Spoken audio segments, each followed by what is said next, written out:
Olá, sejam bem-vindos ao podcast GenetiCast, uma produção do Grupo de Estudos em Genética e Melhoramento da UFV, o GenMelhor.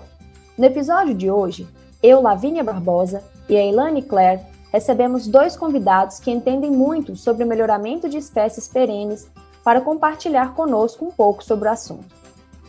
Ele é engenheiro agrônomo, formado pela Escola Superior de Agronomia de Paraguaçu Paulista, possui mestrado em fitotecnia pela Universidade Federal de Viçosa e doutorado em recursos naturais e ciências ambientais pela Universidade de Illinois, nos Estados Unidos. Atualmente, é professor titular da Universidade Federal de Viçosa, trabalhando principalmente com o melhoramento de palmáceas oleaginosas. Ela é engenheira agrônoma pela Universidade Federal Rural de Pernambuco, possui mestrado em agronomia pela Universidade Estadual Paulista Júlio de Mesquita Filho e doutorado em genética e melhoramento pela Universidade Federal de Viçosa. Atualmente, é pesquisadora da Empresa Brasileira de Pesquisa Agropecuária, a Embrapa, trabalhando no melhoramento de videiras no semiárido brasileiro.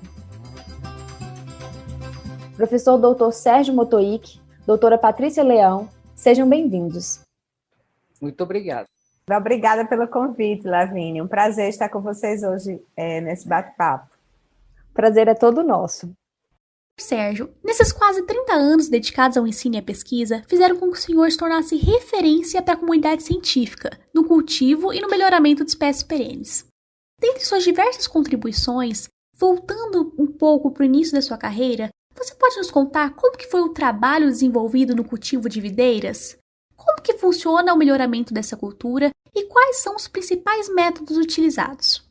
Eu vou deixar essa pergunta para a Patrícia responder para você, porque você disse que no início da minha carreira é que eu trabalhei com viticultura, e é verdade. Tá? A vida toda minha eu me dediquei à viticultura, mas chegou um ponto da minha carreira, assim que eu retornei do meu doutorado, que eu tive que mudar de foco, né? Não é porque eu não gostava da viticultura, muito pelo contrário, continuo amando a área, né? Tanto é que continuo dando aulas de viticultura na nossa universidade. Mas o estado de Minas Gerais é um estado onde a viticultura não tem essa proeminência, ou pelo menos não tinha na época, há 20 anos atrás, né? E quando eu cheguei, quando retornei do doutorado, com um monte de ideias na cabeça a respeito de como poderia contribuir para o crescimento da viticultura no estado, infelizmente nós não conseguimos o eco necessário, né, para a gente poder dar início a esses trabalhos aqui.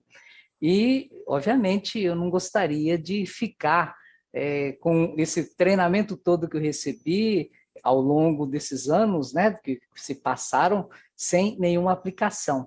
E o departamento de fitotecnia tinha muitas outras demandas na área, né, de pesquisa e desenvolvimento, e uma delas era com um trabalho na área de melhoramento genético e cultura de tecido em palmáceas. Como eu trabalhava com transformação genética, né, de videiras durante o meu período de doutorado, eu tinha assim, uma noção muito boa a respeito de cultivo in vitro, né? E assim eu abracei essa causa dentro do departamento e nós construímos essa nova área, né, de desenvolvimento hoje, que é a cultura da macaúba e, obviamente, a clonagem do dendê, do qual a gente hoje é mais conhecido, né, pelos trabalhos que a gente vem desenvolvendo. Mas o que eu queria falar para vocês, né? Porque essa situação que eu passei, muitos de vocês vão passar, né? Eu vou fazer aqui uma brincadeira, mas não é porque você fez doutorado em cebolinha que você vai ter que morrer trabalhando em cebolinha, tá certo?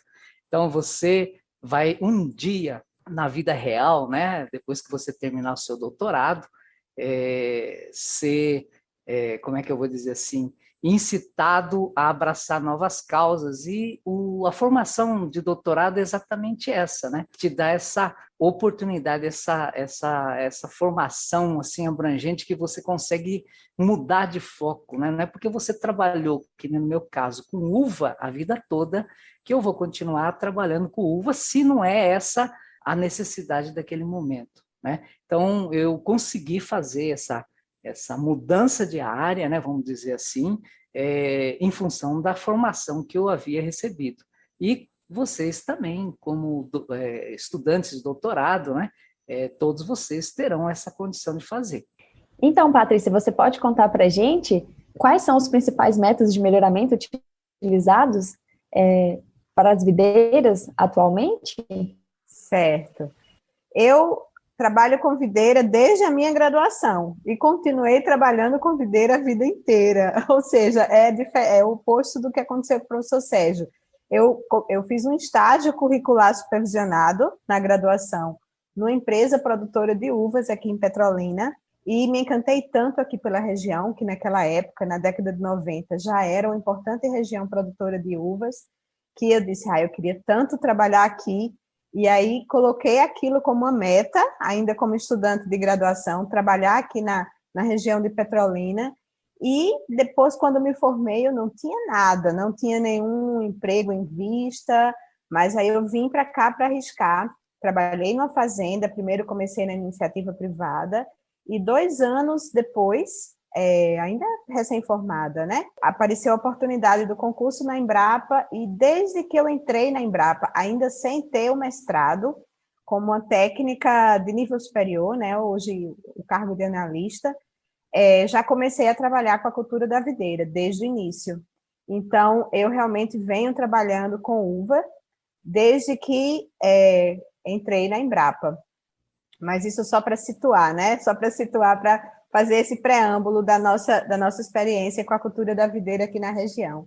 Realmente, eu já estou na Embrapa desde 1994, então já tem um bocado de tempo aí. Mas os métodos, vamos agora à pergunta, né, propriamente dita. Os métodos de melhoramento. Bem, existem diferentes métodos, né? Desde a introdução de cultivares é considerado um método de melhoramento. Então, quando você está, por exemplo, numa região que não é uma região tradicional de cultivo da videira, qual é o método mais indicado para aquela região? Introduzir cultivares e avaliar aquelas que mais se adaptam àquelas condições ambientais. Então, a introdução de cultivares é um método de melhoramento importante, principalmente considerando que a gente tem, por exemplo, no contexto do nosso país, muitas regiões onde a videira ainda não é cultivada. Então, esse pode ser um método de melhoramento. Selecionar cultivares com maior potencial de adaptação a uma determinada região, a uma condição ambiental, e aí testar variedades naquela condição e escolher as que mais se adaptam. Um outro método muito importante, a seleção clonal. A seleção clonal, ela é especialmente importante em regiões antigas, em regiões tradicionais, onde você já tem uma grande variabilidade genética dentro das próprias cultivares, ou seja, existe variabilidade genética intraespecífica e dentro da cultivar. Isso é muito comum, a seleção clonal é um método de melhoramento muito comum em países que são tradicionalmente produtores de uvas há muitos anos, onde a ocorrência de mutações espontâneas já levaram ao surgimento de clones naturais, ou seja, de mutantes com características diferentes do material original, mas que muitas vezes dão origem a materiais com características interessantes para o consumo ou para a produção de vinho. Então, por exemplo, cultivares tradicionais de produção de vinhos, como Cabernet Sauvignon, Shiraz, Merlot e outras, normalmente essas cultivares têm diferentes clones que foram obtidos em regiões tradicionais a partir dessas mutações espontâneas, né? São variações, por exemplo, na qualidade do fruto, na precocidade, no período de maturação, no teor de sólidos solúveis, no teor de compostos fenólicos, principalmente para vinho, essas características são mais importantes, né? Mas também você pode ter variações morfológicas, tipo de fruto diferente. Por exemplo, aqui no Brasil a gente tem alguns mutantes que foram muito interessantes, né? A partir da cultivar Itália, que é uma cultivar muito tradicional, surgiram outras cultivares, a cultivar Benitaca, a cultivar Brasil e a cultivar Rubi. Então, a identificação de mutações naturais e a propagação vegetativa, isso nada mais é do que uma seleção clonal. Você faz a clonagem do material original, né? Mas o principal método realmente utilizado para o desenvolvimento de novas cultivares é a hibridação. Então, são os cruzamentos, a hibridação que pode ser intraespecífica dentro da mesma espécie, por exemplo, utilizando 2 genitores da espécie Vitis vinifera, que é a espécie europeia, a principal espécie que dá origem às variedades que nós consumimos, né, como Itália, Red Globe, diversas cultivares de uvas sem sementes, como Thompson Seedless, Crimson Seedless. Então, uma boa parte das cultivares consumidas mundialmente são da espécie Vitis vinifera. Quando nós fazemos cruzamentos entre duas cultivares de Vitis vinifera, nós temos um cruzamento intraespecífico, uma hibridação intraespecífica. Mas é muito comum, principalmente para a incorporação de resistência a doenças, a hibridação interespecífica. Quando você faz o cruzamento entre Vitis vinifera, que é a espécie mais tradicional, que traz características mais interessantes, do ponto de vista principalmente do consumo in natura, ou mesmo para a produção de vinhos, com cultivares de outras espécies, que trazem a resistência a doenças. Então, a hibridação hoje é o método amplamente utilizado por todos os programas de melhoramento genético no mundo, né, nas principais universidades, laboratórios, e aí, sim, aí ele agrega as ferramentas de biotecnologia, né? Existem hoje, os principais programas no mundo utilizam diversas ferramentas de biotecnologia, como a seleção assistida por marcadores moleculares, isso é rotina. A utilização de marcadores moleculares é rotina nos programas de melhoramento, não aqui no Brasil, mas no exterior. E uma etapa importantíssima e que usa a biotecnologia, o professor Sérgio comentou sobre a cultura de tecidos, é o uso de cultura de tecidos para cruzamentos, para obtenção de variedades sem sementes. Quando nós realizamos cruzamentos entre 2 cultivares sem sementes, obrigatoriamente nós precisamos passar por uma etapa de resgate de embriões, e isso é feito in vitro, por meio de cultura de tecidos. Patrícia, como você situou para a gente, já são quase 3 décadas, né, que você vem se dedicando à pesquisa e em especial ao melhoramento de videiras no semiárido. No seu doutorado, nós sabemos que você trabalhou sob orientação do professor Sérgio, caracterizando a coleção de germoplasma de videiras da Embrapa Semiárido. E nos anos seguintes, você intensificou os trabalhos de melhoramento dessas cultivares que já estavam sendo realizados pela Embrapa. O que condicionou o seu interesse em trabalhar no melhoramento de videiras para essa região? Você já conseguiram lançar algum cultivar? Então, o melhoramento genético aqui em condições semiáridas foi uma demanda do setor produtivo, tá? Nós, dentro da Embrapa, nós respondemos a uma demanda direta do nosso setor produtivo aqui na região, porque no final da década de 90, exatamente quando eu fui contratada pela Embrapa, eu já iniciei o meu trabalho na Embrapa, trabalhando com desenvolvimento de cultivares de uvas sem sementes. Por quê? A nossa região aqui é a principal região, aliás, quase 100% da uva exportada pelo Brasil sai aqui do Vale do São Francisco. E no final da década de 90, quando essas exportações começaram a crescer, os produtores locais, as empresas viram a necessidade de mudar as variedades, que eram todas com sementes. Eles precisavam se adaptar ao mercado externo, à demanda principal do mercado externo, que era a preferência pelas uvas sem sementes, e nós não tínhamos variedades adaptadas. Inicialmente, introduziu-se variedades já bem conhecidas em outros países, como a variedade Thompson Seedless, por exemplo, mas ela mostrou não ser bem adaptada às nossas condições aqui, semiáridas e tropicais, né? Então, chegou-se a fazer todo um ajuste no sistema de produção, mudança no tipo de poda e etc., para tentar melhorar a adaptação e se conseguiu algum avanço nisso aí. Mas, realmente, uma série de características desses materiais estrangeiros e tradicionais, né, cultivares tradicionais, mostraram aos produtores que realmente nós precisávamos trabalhar com o desenvolvimento de cultivares adaptadas, ou seja, realmente cultivares brasileiras, que atendessem às necessidades dos mercados, mas também que fossem adaptadas às condições ambientais. Então, a partir do final da década de 90, a Embrapa começou fortemente a investir no melhoramento para desenvolvimento de novos cultivares de uvas sem sementes. Naquele momento, eu trabalhava, como a gente mencionou, na parte de introdução de cultivares. Nós trazíamos materiais de outros locais e avaliávamos aqui nas nossas condições. Mas nós já sabíamos da necessidade de fazer melhoramento aqui, ou seja, realizar os cruzamentos e obter materiais já desde o princípio adaptados às condições. Então, a partir de 2004 aproximadamente, nós conseguimos, já vínhamos tentando antes disso, né, desde o início dos anos 2000, mas em 2004 nós conseguimos, de fato, aprovar o nosso primeiro projeto de pesquisa, foi inclusive um projeto aprovado no CNPq, e iniciamos os primeiros cruzamentos aqui na região. Então, iniciamos os cruzamentos em 2004, e quando eu retornei do doutorado, então, sim, a gente intensificou esses trabalhos a partir de 2010, né?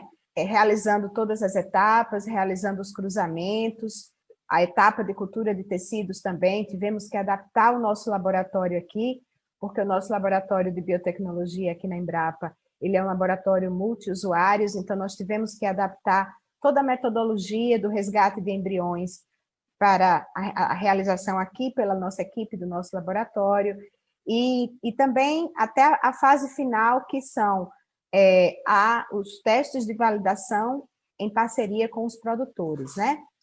Foi um trabalho, é um trabalho árduo, porque é um trabalho onde a minha equipe são os estudantes, né? É como o professor Sérgio aí também, a minha equipe são os estudantes, a gente não tem uma equipe da própria Embrapa como apoio. Então, eu tenho vários estudantes que sempre, e geralmente são de graduação, raramente eu tenho um estudante de pós-graduação.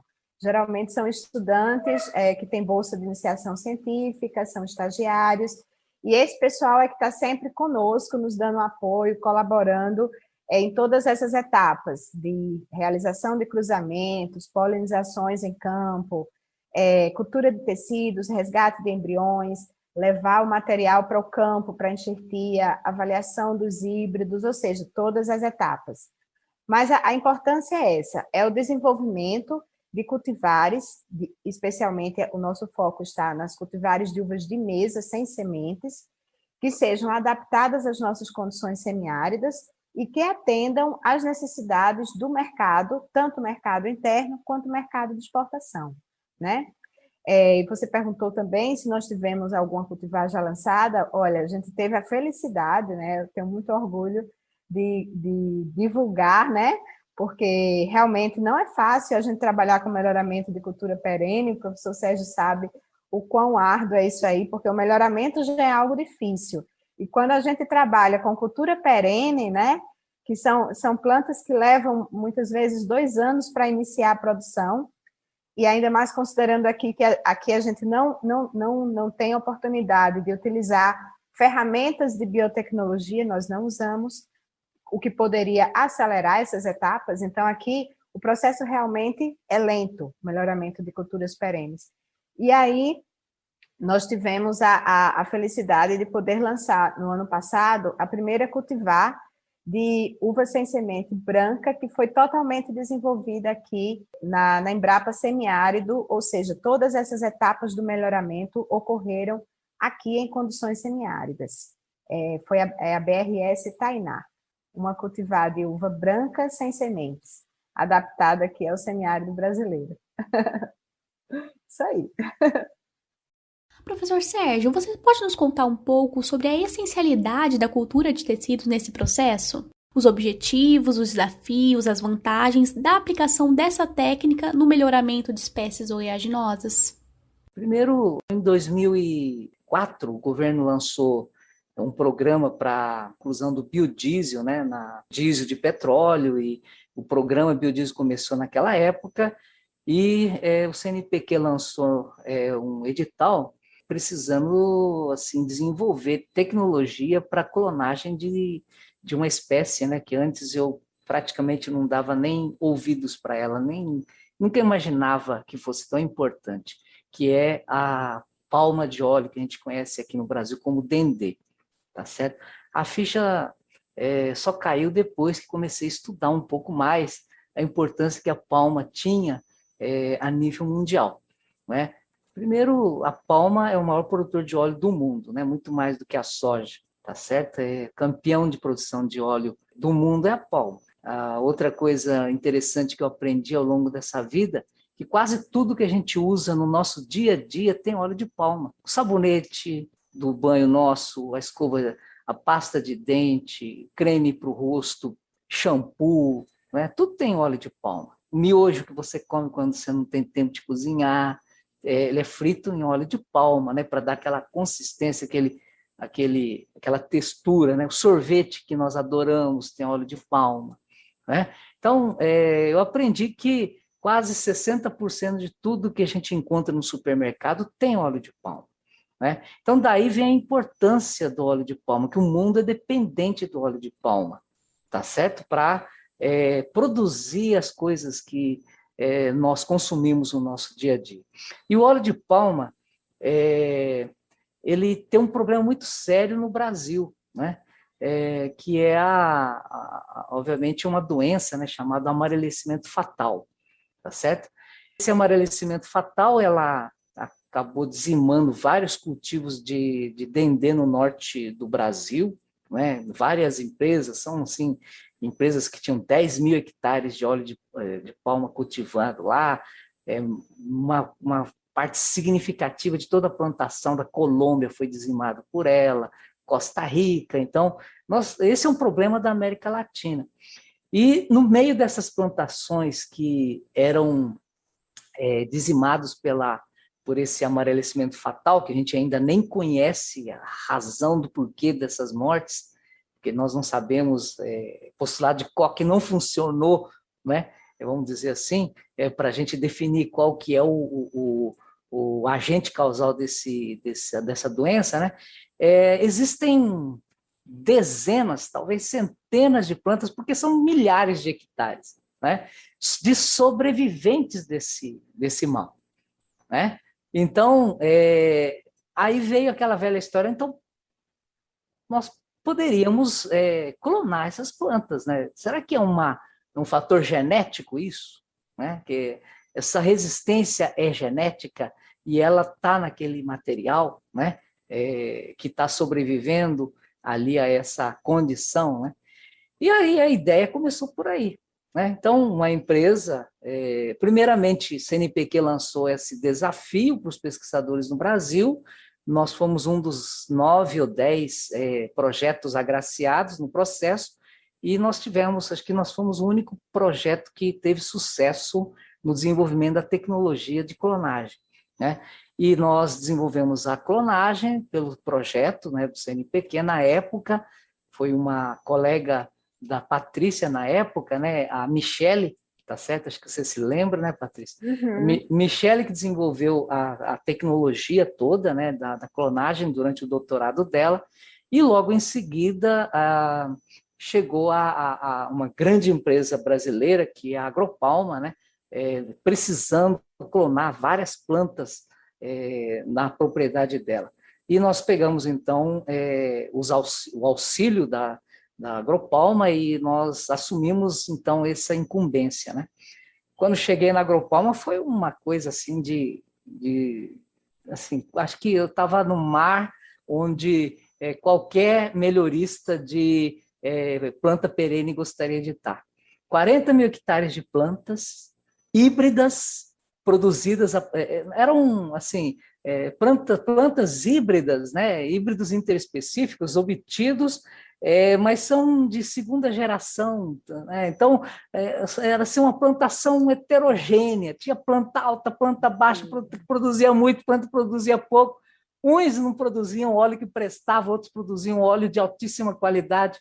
E aquilo foi assim, nossa senhora, quanta planta para mim avaliar, né? E começar a fazer a seleção. E se eu conseguisse clonar esse material, seriam variedades, dezenas, talvez, centenas de variedades que nós poderíamos desenvolver.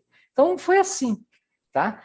Então, nós levamos aquilo que foi desenvolvido em tese para a empresa. E nós desenvolvemos, ao longo desses 10 anos, 20 clones que estão hoje em 220 hectares, não, 204 hectares da empresa sendo testados. Mas, assim, os resultados são impressionantes. Porque você consegue tirar um plantio produzindo 18, 20 toneladas, no máximo você chega a 40 toneladas. Né? Você consegue definir exatamente qual o perfil de óleo que você quer para a indústria. Né? Então, assim, é uma ferramenta impressionante, tá certo? E, assim, por que cultura de tecido? Por que embriogênese somática, né, no processo? Porque palmeira, gente, diferente de uva, né, diferente de qualquer outra planta perene que a gente consegue propagar por estaquia, por enxertia, né, ou por rizoma, alguma coisa dessa natureza, palmeira não tem essa estrutura. É um tronco, né, é um estipe e só tem um meristema apical lá em cima, tá certo? E que vai diferenciando meristemas laterais e tudo, que vão virando inflorescências, mas você não tem como você propagar naturalmente. Então, a cultura de tecido para palmicultura, vamos dizer assim, é fundamental para a clonagem dela, tá certo? Então, essa é a grande importância do trabalho de cultivo in vitro que a gente desenvolve aqui, que tem interesse mundial, tá certo? Então, é isso aí, Lavínia. Então, isso aí é aplicar não só no Dendê, mas no seu caso aí no licuri, que a gente está começando a mexer, né? Na macaúba, que tem essa possibilidade enorme na área de bioeconomia, né? Então, começam a surgir aplicações, é uma ferramenta imprescindível para o melhoramento dessas plantas. O senhor tocou em um ponto muito interessante, que são os estudos que o seu grupo de pesquisa vem desenvolvendo com o licuri, que é uma palmeira nativa e endêmica de regiões semiáridas. O que despertou o interesse do seu grupo de pesquisa pelo melhoramento da espécie? Olha, Lavinha, eu sempre fui um cara assim que, vamos dizer assim, sonhador nas coisas que eu fazia, né? Sempre imaginei que o Brasil era um país muito rico, né? Em função da natureza, né? Das coisas que ela proporcionava. Porque eu sou natural da região de Cerrado, no Brasil, né? E quando eu era menino, eu andava no Cerrado, a quantidade de frutas, de coisas que eu via, colhia, comia, experimentava, aquilo ficou na minha cabeça. E falei, não é possível, a gente vai no supermercado, só tem laranja, né? Só tem manga, só tem abacate. Poxa, tanta fruta diferente, né? Por que não a gente introduzir isso dentro desse contexto?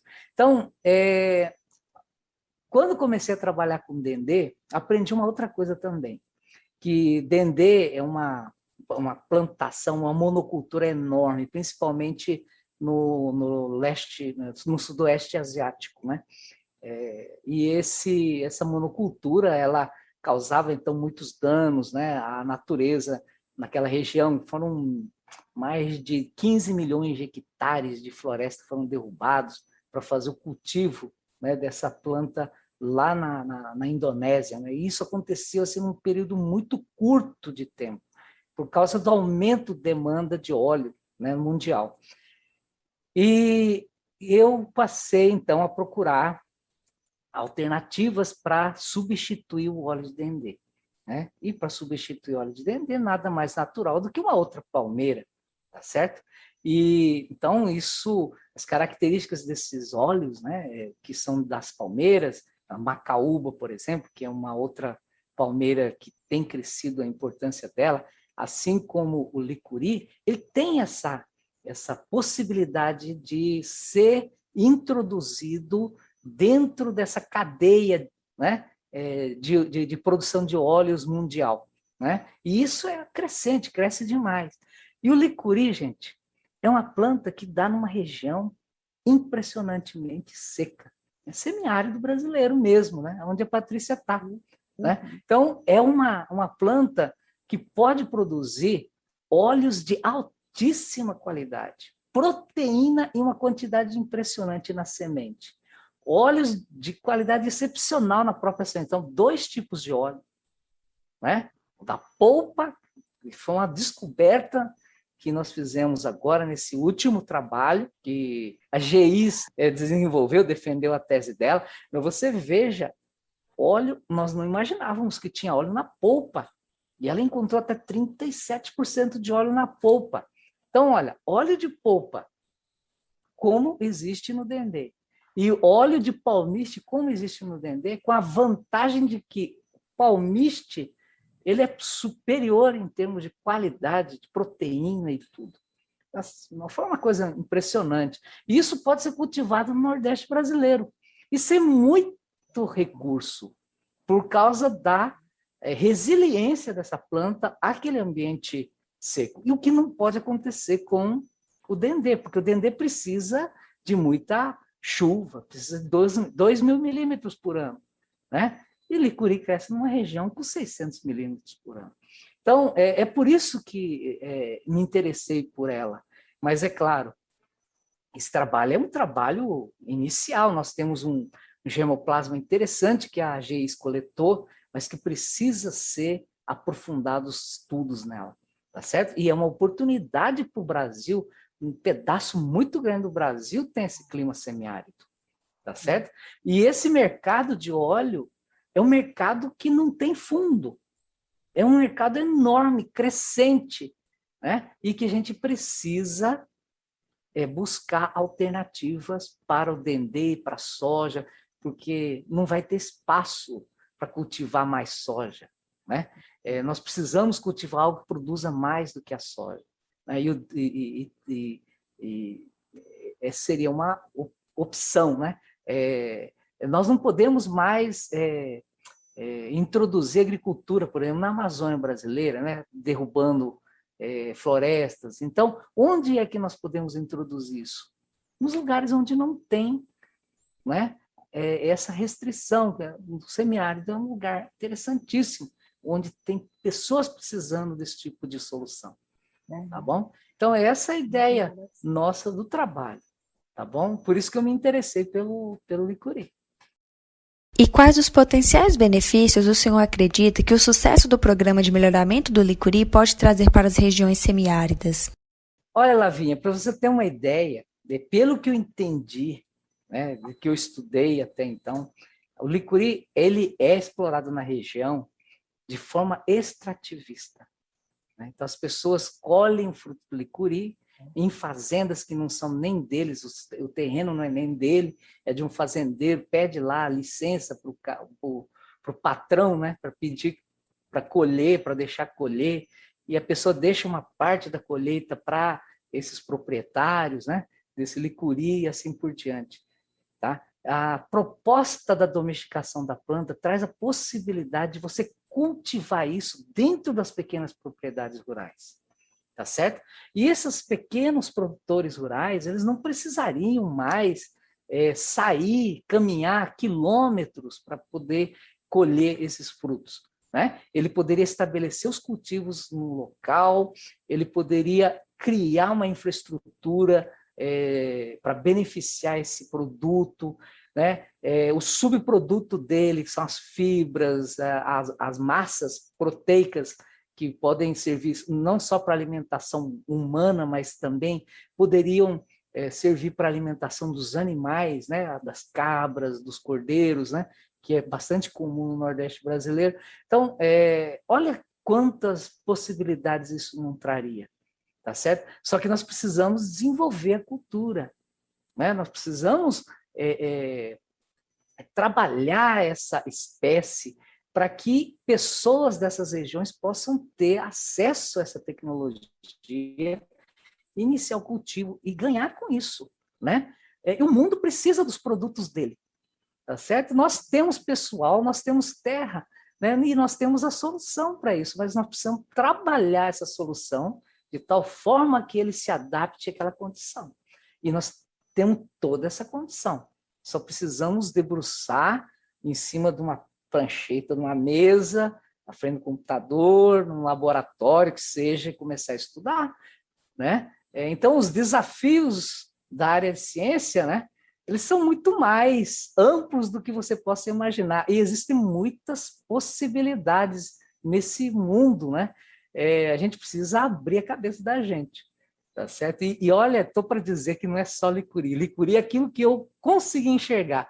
Agora, se eu acho que eu morasse lá no sertão, lá, né, eu ia conseguir ver mais coisas interessantes. Mas, assim, o licuri foi trazido para mim, né, por pessoas daquela região, numa conversa e tudo, e numa visita que eu fiz ao norte de Minas Gerais. Né, numa única visita, eu via aquelas palmeiras, assim, no período mais seco da história nossa, da minha vida aqui em Viçosa, que foi em 2014. Eu fui a Januária fazer uma visita numa área de plantio de macaúba, né, num experimento que nós havíamos montado junto com a Ipamig lá. E nós atravessamos uma área de seca. E eu olhei uma pastagem que parecia que alguém tinha passado vassoura na pastagem, mas estava cheio de palmeiras verdes, de folhas verdes. Eu perguntei para o motorista, o que é aquela palmeira ali? Ele virou para mim e falou assim, é licuri. Aí eu fiquei com isso na cabeça, voltei para casa e digitei no Google licuri. Começaram a aparecer tantas informações interessantes sobre o extrativismo do licuri no Nordeste brasileiro. Eu falei, poxa vida, nós precisamos trabalhar com essa palmeira. Uma solução. A única coisa verde que tem lá naquela secura toda era o licuri. Certinho, professor. E você, Patrícia, já tinha ouvido falar sobre o licuri? Conhece os produtos que são produzidos na região semiárida com esta palmeira? Olha, aqui próximo, aqui nas nossas redondezas, a gente não tem muito contato com licuri, porque aqui nós estamos numa região de agricultura irrigada, né? Então, não se cultiva, não tem. Mas se você realmente entrar no sertão e algumas regiões específicas, né, você sempre encontra. Eu gosto muito do doce de licuri. Isso é o que a gente tem mais à venda aqui no sertão, nas estradas, inclusive, nos mercadinhos das pequenas cidades aqui do interior do Nordeste, é o doce de licuri. Se faz muito. Eu estava ouvindo o professor Sérgio comentando, e realmente eu achei fantástica essa ideia, porque, na verdade, uma vez domesticado o licuri, né, ou seja, a partir do momento que se puder produzir a muda e ofertar essa muda, distribuir, vender essas mudas para os pequenos produtores, os sertanejos, isso aí depois vai acontecer o que aconteceu com o umbu, né? O umbu não é com o mesmo objetivo, claro, o umbu não é uma espécie para produção de óleo, é uma espécie frutífera mesmo, mas é uma espécie de grande valor para o sertanejo, e que é uma espécie nativa também. Nós aqui na Embrapa trabalhamos muito com umbu. E o umbu ele tem um valor para o povo do Nordeste, do sertão, como fruta muito grande, né? Todas as feiras do Nordeste você encontra umbu. E o umbu também tinha esse problema. O umbu não era uma espécie nativa, não era domesticada. Se obtém os umbus pelo extrativismo. Então, apenas extrativismo. E hoje já existe possibilidade de produção da muda de umbu, de cultivo do umbu, o que ainda falta um longo caminho, porque para reduzir o tempo de juvenilidade, ou seja, para começar a produzir mais cedo, né, as frutas. Mas existe toda uma cadeia produtiva, isso é o que eu achei interessante, é que a mesma coisa no futuro pode acontecer também para o licuri. Existe hoje já toda uma cadeia produtiva de cooperativas, de pequenos produtores, ou seja, o pessoal é muito simples, pessoal que explora o umbuzeiro ainda de forma extrativista, mas que já aproveita, já faz doce, já cria uma série de produtos a partir do umbuzeiro em cooperativas de pequenos produtores. entendeu? Extrativistas, a partir de coleta, mas que isso, claro, com o domínio da tecnologia de produção, com o estabelecimento de um sistema de produção, a partir do momento que se conseguir realmente superar esse desafio da época de produção, né, tão tardia, né, isso aí vai crescer bastante, mas já é uma cadeia produtiva bem organizada. E acredito que, uma vez dominada toda essa tecnologia para conseguir produzir o licuri, né, sem ser apenas extrativista, o restante da cadeia produtiva de beneficiamento, de obtenção do óleo, isso aí pode ser feito nos mesmos moldes como foi feito do umbu, ou seja, a partir de cooperativas de pequenos produtores. É bem interessante esse sistema e funciona muito aqui no semiárido. Eu tenho uma colega, Leidiane, ela é engenheira de alimentos na Coopercook, na cidade de Uauá. Não sei se você já ouviu falar, se é próximo da sua cidade. Exatamente, Lavínia. Isso, a Coopercook é uma das mais importantes. Isso aí. A Leidiane me relatou que eles trabalham com umbu. E tem um outro conhecido, Félix, ele também é engenheiro de alimentos, e ele trabalha em uma cooperativa próximo ao Uauá, onde eles já trabalham, né, com o processamento dos frutos do licuri. Inclusive, eles possuem, né, a produção da cerveja artesanal de licuri. Esses dois colegas que citei, eles são do norte de Minas e eles estão aí, né, na região de vocês, trabalhando nessas cooperativas, e eles enaltecem a importância que elas têm para promover a economia local e trazer, assim, melhor qualidade de vida para a população da região. Exatamente. No semiárido, na parte que a gente diz que é a agricultura de sequeiro mesmo, né? Porque aqui no semiárido nós temos essas duas realidades. Nós temos a agricultura irrigada, onde eu estou inserida, né? Os meus trabalhos são dentro do contexto da agricultura irrigada, mas nós temos a agricultura de sequeiro. E nós precisamos descobrir alternativas. O licuri é uma alternativa, porque é uma espécie realmente encontrada aqui nesse ambiente. Então, adaptada, né, resiliente, como o professor Sérgio mencionou. Então, o licuri é uma alternativa e a gente encontra muitas outras alternativas que ainda precisam ser exploradas para se adaptar a essa condição de agricultura de sequeiro, né? Que a maior parte do semiárido está nessa condição, a grande área do semiárido está nessa condição, totalmente de sequeiro e que não se pode irrigar, não se tem água de irrigação, né?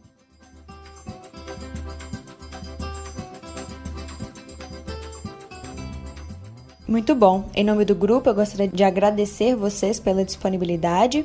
Como eu costumo dizer, conhecimento nunca é demais.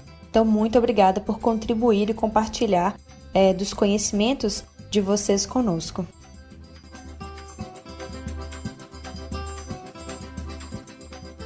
E essa foi a nossa conversa com o professor Dr. Sérgio Motoiki e a pesquisadora doutora Patrícia Leão. E você, caro ouvinte, gostou? Acompanhe-nos em nossas redes sociais, Facebook, Instagram e LinkedIn, além do nosso site, gemmelhor.com.br, para deixar seu comentário, crítica, sugestão ou temas para trazermos nos próximos episódios. Em nossas redes sociais e no nosso site, você pode ainda saber mais sobre nossos eventos, novos episódios e, como você sabe, toda primeira segunda-feira do mês, um novo episódio. Um grande abraço e até mais!